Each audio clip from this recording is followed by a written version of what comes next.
Hello દોસ્તો, સ્વાગત છે તમારું મારી ગુજરાતી સ્ટોરી ચેનલમાં. હોળીના દિવસે ગામના પાદરમાં બનેલી અજીબ ઘટના. ગુજરાતના ઉત્તર ભાગમાં આવેલું નાનકડું ગામ રણપુર. ગામ નાનું હતું, પણ લોકોના હૃદય મોટા. વર્ષભર ખેતર, ઢોરધન, મોસમ અને મહેનત એ જ જીવન. પણ એક દિવસ એવો આવતો જ્યારે આખું ગામ રંગમાં રમી ઉઠતું હોળી. ગામના પાદરમાં એક જૂનું વટવૃક્ષ હતું. એ વૃક્ષ ગામના ઇતિહાસમાં જેટલું જ પ્રાચીન ગણાતું. દાદા પરદાદા કહેતા કે આ વટવૃક્ષ નીચે ક્યારેક સંતો બેઠતા હતા, ક્યારેક પંચાયત થઈ હતી અને ક્યારેક બાળકો રમતા રમતા સપનાઓ ગૂંથતા. પાદર પાસે જ એક નાનું તળાવ હતું, જેમાં વસંતની ઋતુમાં પાણી ચમકતું અને ચાંદની રાતે આકાશના તારાઓ ઝબૂકતા દેખાતા. હોળી આવવાની એક અઠવાડિયા પહેલાથી જ ગામમાં ચહલ-પહલ શરૂ થઈ ગઈ હતી. છોકરાઓ લાકડા ભેગા કરતા, છોકરીઓ ગીતોની તૈયારી કરતી, મોટા લોકો રંગ અને ગુલાલ લાવતા. આ વર્ષે પણ કંઈક જુદું નહોતું, પણ આ હોળી થોડુંક અલગ બનવાની હતી એવું કોઈને ખબર નહોતું. ગામમાં કિશન નામનો યુવાન રહેતો. હિંમતવાળો, જિજ્ઞાસુ અને થોડોક શરારતી. એને જૂની વાર્તાઓ સાંભળવાનો ખૂબ શોખ. ખાસ કરીને પાદરના વટવૃક્ષ વિશેની કથાઓ એને ખૂબ ગમતી. એની દાદી કહેતી, બેટા, એ વટવૃક્ષમાં એક અજાણી શક્તિ વસે છે. હોળીની રાત્રે એ શક્તિ જાગે છે.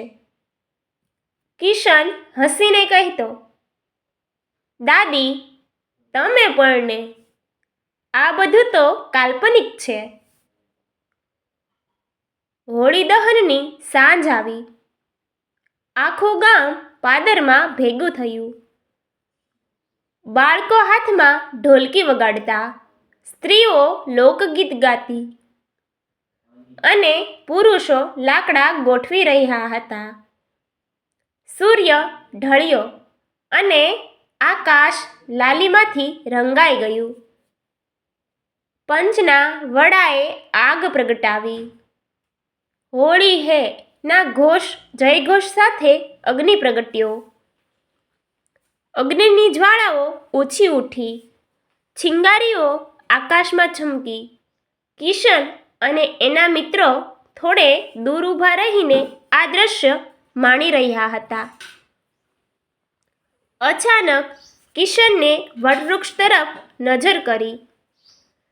એને લાગ્યું કે વૃક્ષની છાયામાં કોઈ ઊભું છે. સફેદ વસ્ત્રમાં એક આકાર.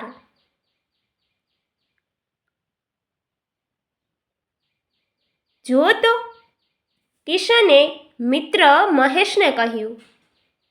મહેશે જોયું, પણ એને કંઈ ન દેખાયું. તને તો હંમેશા કંઈ ને કંઈ દેખાતું રહે, એમ કહીને એ હસ્યો.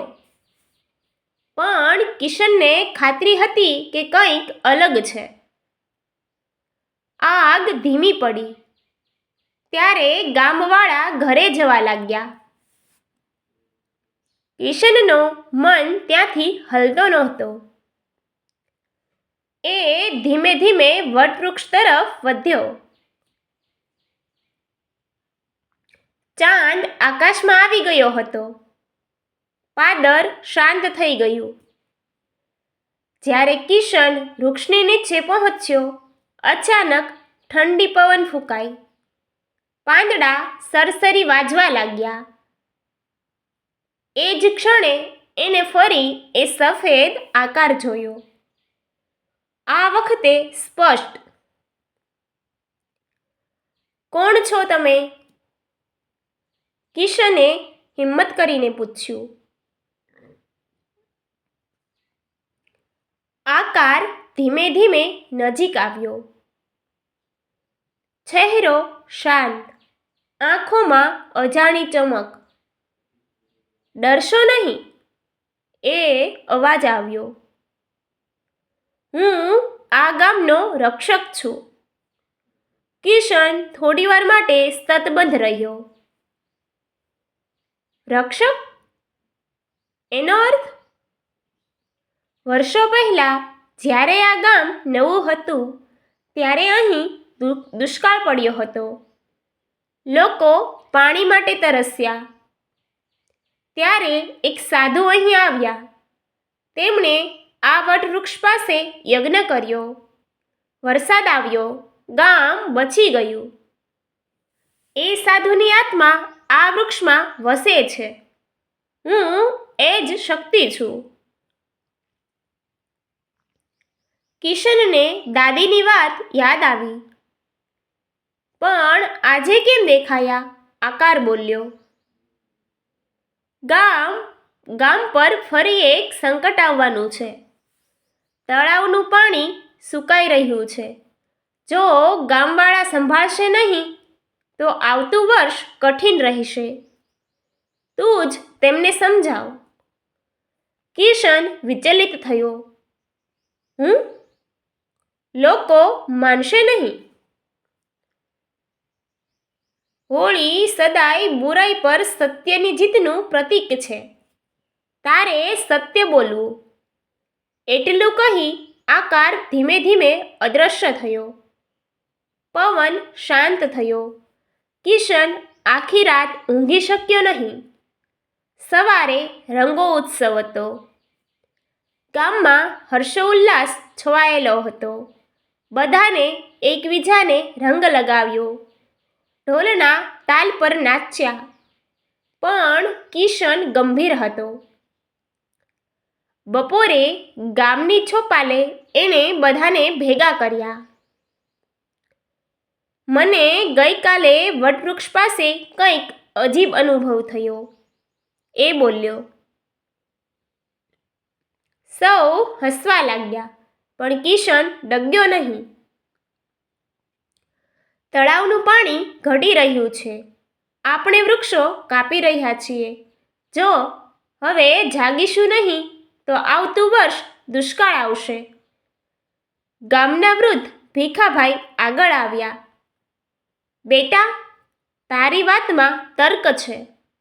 ખરેખર તળાવનું પાણી ઓછું થયું છે. ધીમે ધીમે લોકો ગંભીર બન્યા. ચર્ચા શરૂ થઈ.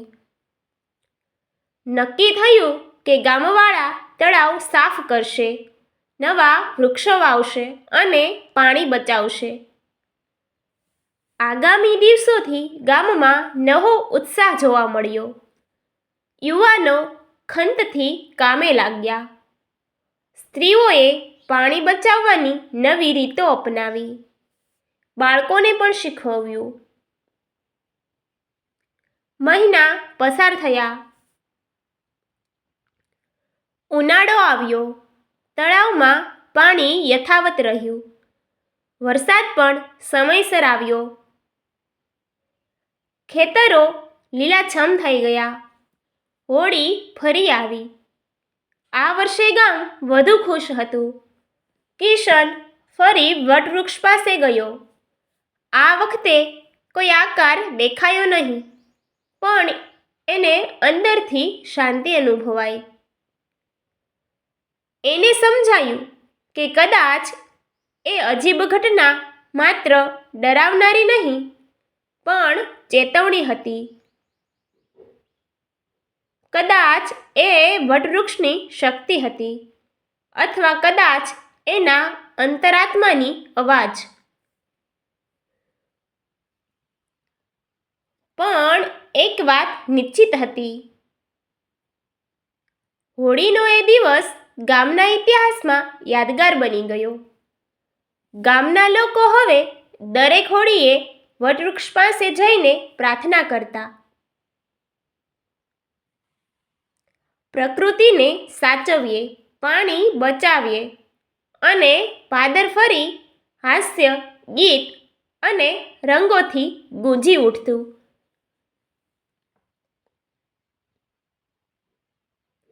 આ અજીબ ઘટના ગામને એકતા અને જવાબદારીનો પાઠ શીખવી ગઈ અને કિશન એ હવે માત્ર શરારતી યુવાન નહોતો, એ ગામનો સાચો રક્ષક બની ગયો હતો.